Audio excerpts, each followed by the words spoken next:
देखेंगे वचन को। परमेश्वर आपको पवित्र करना चाहता है। आमीन। जब तुम अपने आप को पवित्र करोगे तब हमारे बीच में परमेश्वर की हुजूरी होती है। हालेलुया, बोलो यीशु मसीह की। हम इस वचन को देखेंगे, दूसरा इतिहास 5:11 वचन।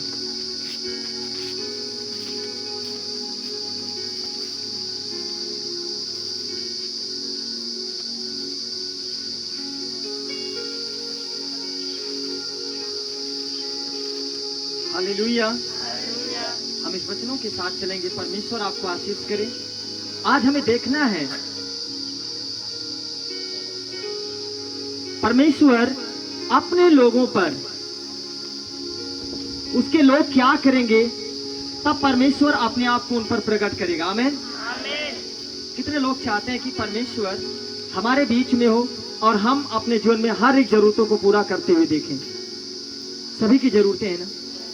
सब लोग चाहते हैं कि मैं अपने जीवन में एक बड़ी आशीषों को पाऊं, एक बड़ा अच्छा सा जीवन पाऊं। आमीन। तो आपको परमेश्वर से कुछ पाने की आशा रखना है। मैं छोटी सी बात आपको बोलना चाहता हूं।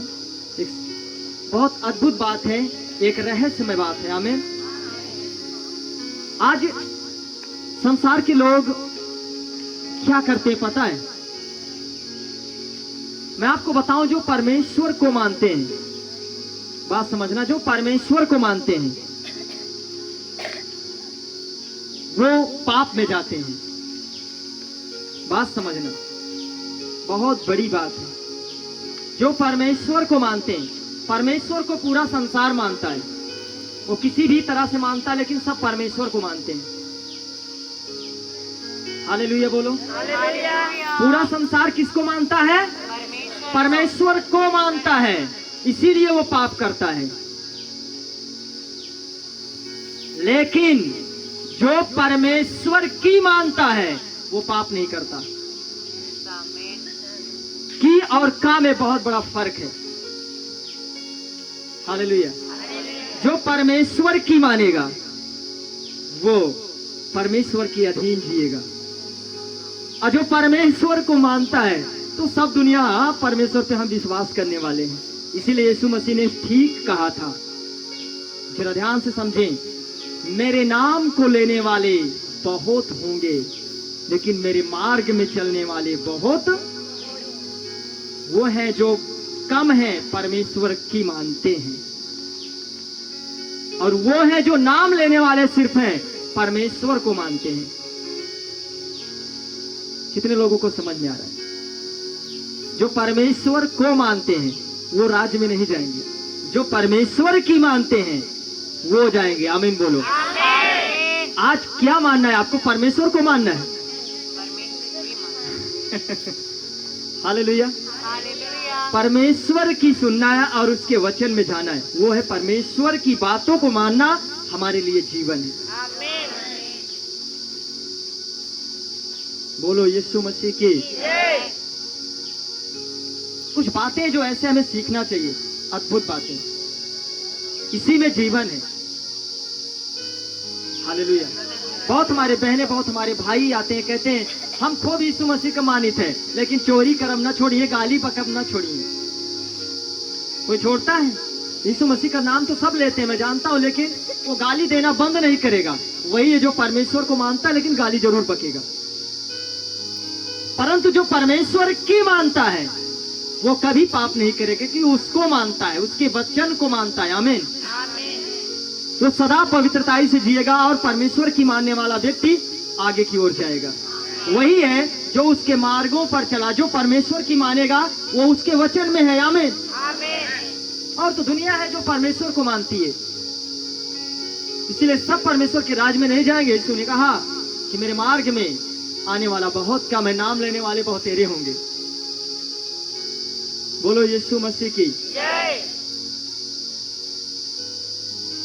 यहाँ पे हम देखें वचन को, 11 वचन 5:11, दूसरा इतिहास 5:11।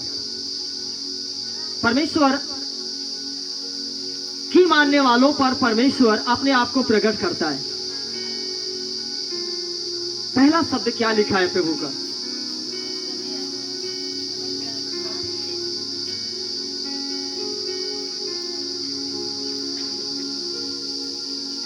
लिखा है, जब याजक पवित्र स्थान से निकले, जितने याजक उपस्थित थे उन सबों ने अपने अपने को पवित्र किया था। तेरा ध्यान से समझे, परमेश्वर का तेज उस जगह पे उतरा जो याजक अपने अपने को क्या किए थे? पवित्र किए थे। हालेलुया। क्योंकि वो याजक परमेश्वर की मानने वाले व्यक्ति थे, इसीलिए वो अपने आप को पवित्र किए। आमीन। उसके वचन को मानते थे तभी तो पवित्र किए। बोलो यीशु मसीह की।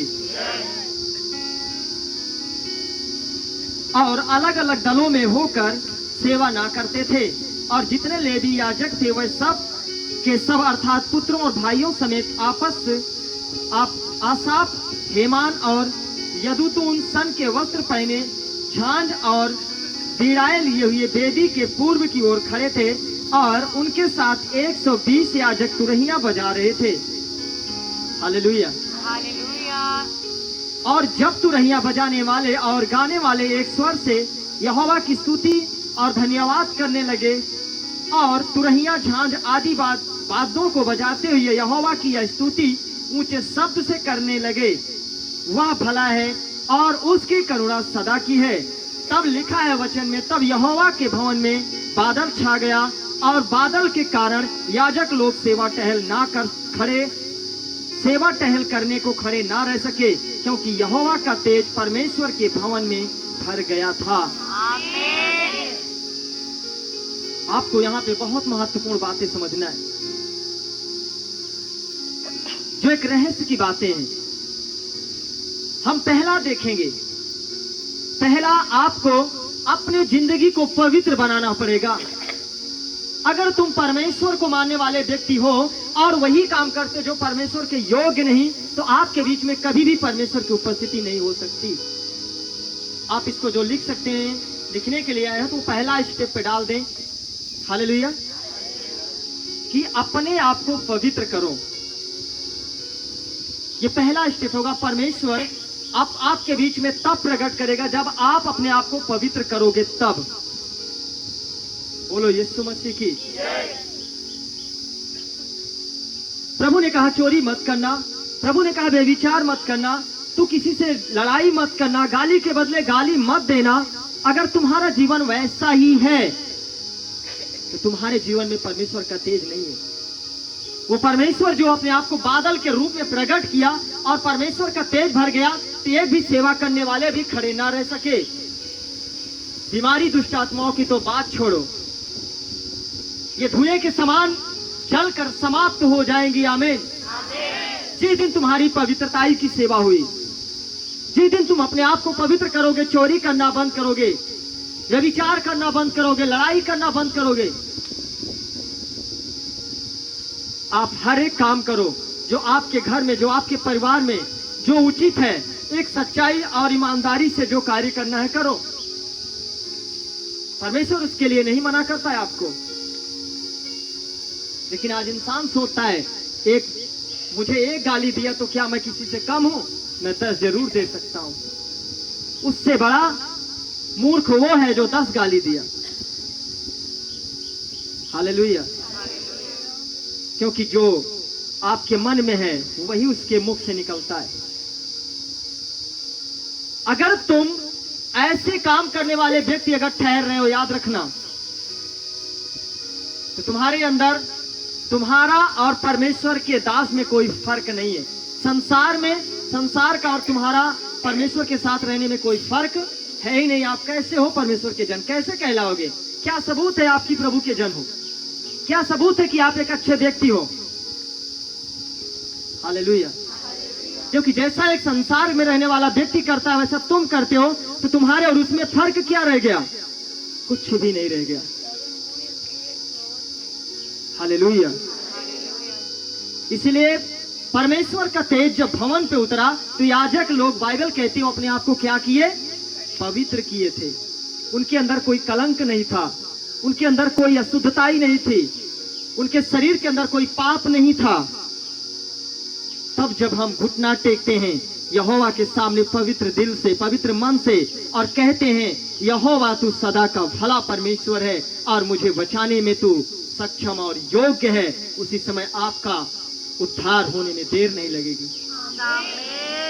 आज आपकी कमी, आपकी कमजोरी है जो आशीषों को नहीं प्राप्त कर पाते हो, क्योंकि आप जैसे संसार के लोग करते वैसा ही करते हो, इसीलिए आपके ऊपर आशीषें आज नहीं है।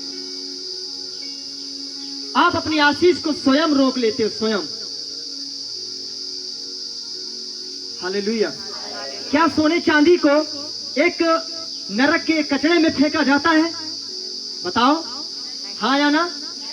सोने चांदी को, जो बहुमूल्य चीज है, आप एक अच्छे भोजन को जो मानो खाने के लिए, उस खाने के भोजन को ले जाकर के इतने कचरे गंदगी में फेंकोगे क्या? नहीं फेंका जाता। जो समझदार हो कभी नहीं फेंकता। लेकिन आज हम अपने परमेश्वर के पवित्र वचन को, जो सोने चांदी से भी कीमती है, उसको ले जाकर हम कचरे में मिला देते हैं।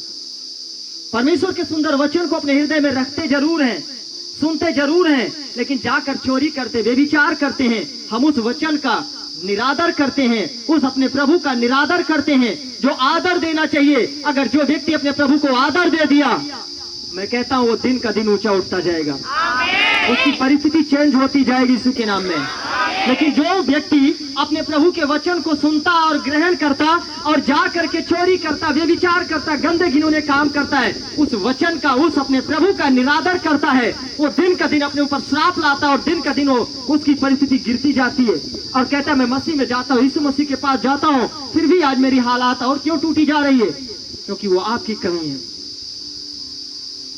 आप जिस प्रभु के आदर देना चाहिए, जिस आदर में आपका जीवन है, हम गाते जरूर हैं आदर और महिमा मिले तुझको, लेकिन प्रभु का तो एक नंबर का झूठा है।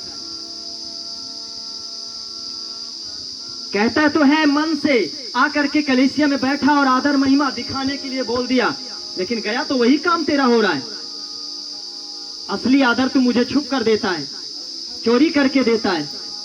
लोगों के बीच में हमें आदर देने आया और जा करके संसार में तू जानता है कि मैं नहीं देखता, अंधा हूं। तो कौन सा आदर देते हो प्रभु को? आपका प्रभु आपको अच्छी रीत से जानता है। मैं कहता हूं जिस दिन तुम जितना अच्छे बनोगे अपने पिता की नजर में, किसी लोग के सामने आपको अच्छा बनने से कुछ नहीं मिलेगा। जिस दिन आप अपने परमेश्वर के साथ योग्य और अच्छे व्यक्ति बनोगे, उसी दिन, जिस दिन तुम अपने परमेश्वर को पवित्र दिल से आदर करोगे, जैसा कि लिखा, याजक लोग अपने आप को पहले परमेश्वर को उपस्थिति मांगने से पहले पवित्र किए। आमीन। उस दिन देखोगे हर एक बदलता हुआ अपने जीवन का नक्शा। तुम्हें अभी परमेश्वर के काम को कोई भी देखा ही नहीं। मैं कहता हूं अभी तो शुरुआती दौर है आपका, अभी किसी ने नहीं देखा परमेश्वर के भारी काम को। पहले सुनो, और जैसा प्रभु का वचन प्रभु अपने दास के द्वारा आपके बीच में लेकर आता है, आपको ऐसा करने की जरूरत है आज।